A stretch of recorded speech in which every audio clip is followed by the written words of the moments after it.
بينما انت تلهو فرحان انك كسبت فريق تقريبا هبط لدوري الدرجة التانية بعد ما كنت خسران منه لحد اخر 5 دقايق في الماتش وبتسمي اللي انت عملته ده ريمونتادا، هناك من يصنع المجد وبيفوز ببطولة الدوري للمرة 39 في تاريخه وللسنة التانية على التوالي وقبل 4 أسابيع من نهاية البطولة. وبعدين انا مش قادر افهم ريمونتادة ايه اللي مع فريق زي الداخلية. دخل الاهلي ماتش المقصة بخطة اللعب المعتادة وهي 4-2-3-1 في حراسة المرمى شريف إكرامي، 4 في خط الدفاع سعد سمير ورامي ربيعة في القلب، على يمينهم محمد هاني وعلى شمالهم علي معلول، 2 في وسط الملعب عمرو السولية والجوكر أحمد فتحي، قدامهم 3 في القلب وليد سليمان، على يمينه ميدو جابر وعلى شماله مؤمن زكريا، تحت مهاجم وحيد جونيور أجاي. الأهلي والمقصة السنة دي تقريبا تقدر تقول كانوا شبه بعض في كل حاجة في الناحية الهجومية. الفريقين بيعتمدوا على بناء الهجمة من تحت وبتقل خطورتهم وبيفقدوا قوتهم لما بيقدروش يلعبوا كرة على الأرض. الفرق بين الأهلي والمقصة هو إن المقصة في حالة الهجوم بيكون عنده عدد لعيبة أكتر وعشان كده هو أقوى خط هجوم، أما الأهلي في حالة الدفاع بيكون عنده تنظيم أكبر وعشان كده هو أقوى خط دفاع. ضيف لكده إن الفريقين عندهم نص ملعب بيعرف يباصي كويس تحت ضغط وبيعرف يطلع بالهجمة من الدفاع للهجوم.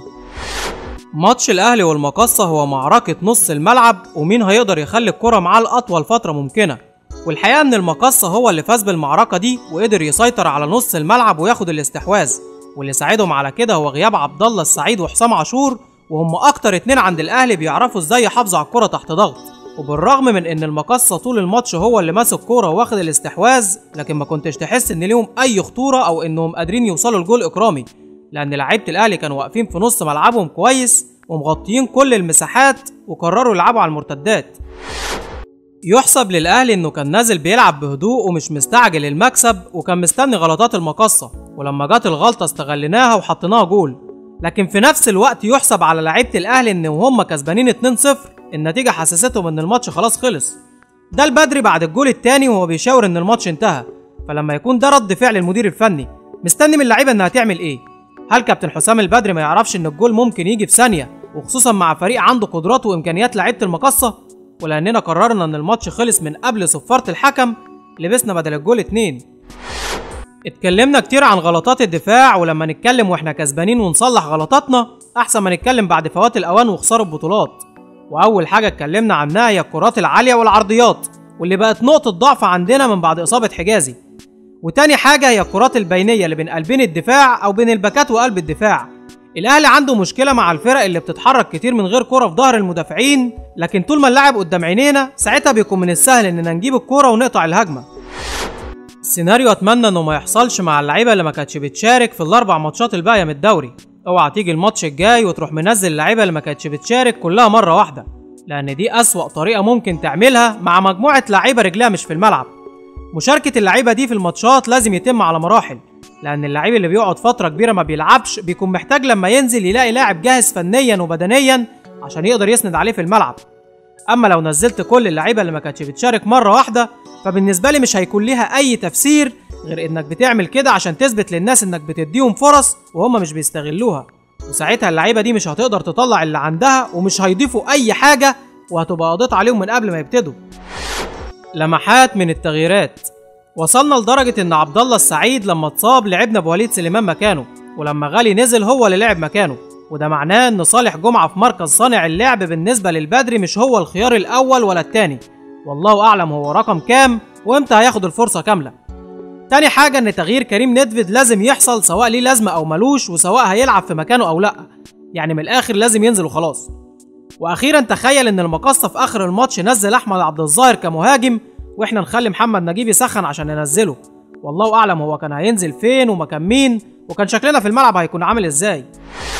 هل ظروف الاهلي وامكانياته وموقفه في الدوري كانت تسمح له انه يلعب كرة احلى من اللي شفناها في ماتش المقصة؟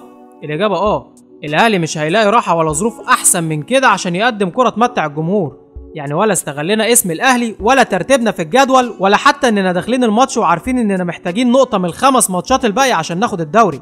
شيء جميل انك تهتم بالنتيجة اكتر من الاداء، لان البطولات بتاخدها لما الكرة بتدخل جول مش لما بتعمل هجمة شكلها حلو، بس برضو خليك فاكر ان الاداء في اغلب الاوقات هو اللي بيوصلك للنتيجة اللي انت عايزها، ومش كل مرة هتلاقي غلطات تخلص بيها الماتشات.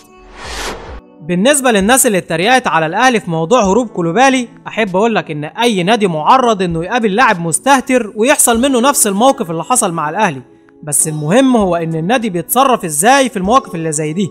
الفرق بيننا وبينكم إن اللي بيهرب عندنا ما بيدخلش النادي تاني أيا كان هو مين وهيقدم لنا إيه، أما اللي بيهرب عندكم ممكن يرجع كلاعب ويكون هو القدوة للجماهير وباقي اللعيبة، وممكن يرجع كلاعب ومدرب. يعني دايما خليك فاكر إن انتوا نادي ما بيقولش لأ.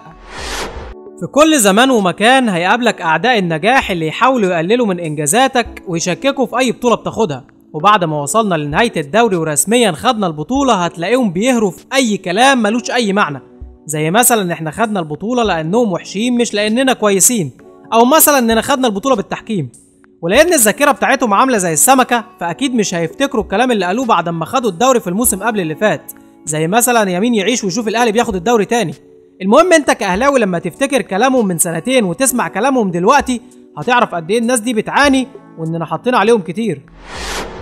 برافو عليك يا عم البدري، جبت جولين عشان تخلص بيهم الماتش وبعد كده رجعت لورا ودافعت عشان المقصة يتعادل، وبكده تبقى خدت النقطة اللي انت عايزها عشان تاخد الدوري، وفي نفس الوقت خليت المقصة يقرب من انه يحسم المركز التاني.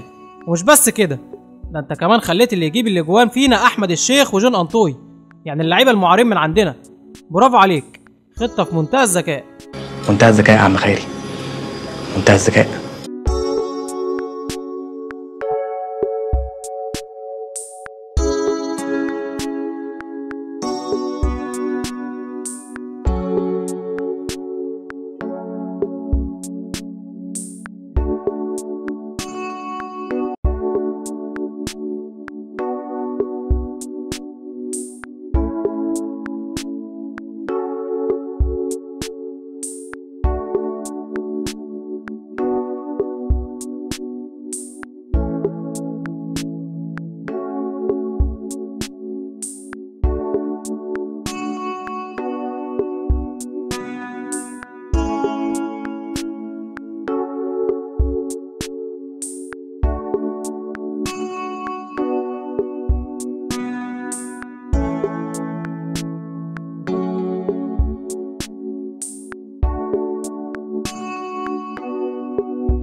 لو عجبتك الحلقة ما تنساش تعمل لايك للفيديو، سبسكرايب للقناة، شير في الخير، ولو عندك اي تعليق او كوميك سيبه على هاشتاج الكرة مع زدان وهينزل معانا الحلقة الجاية.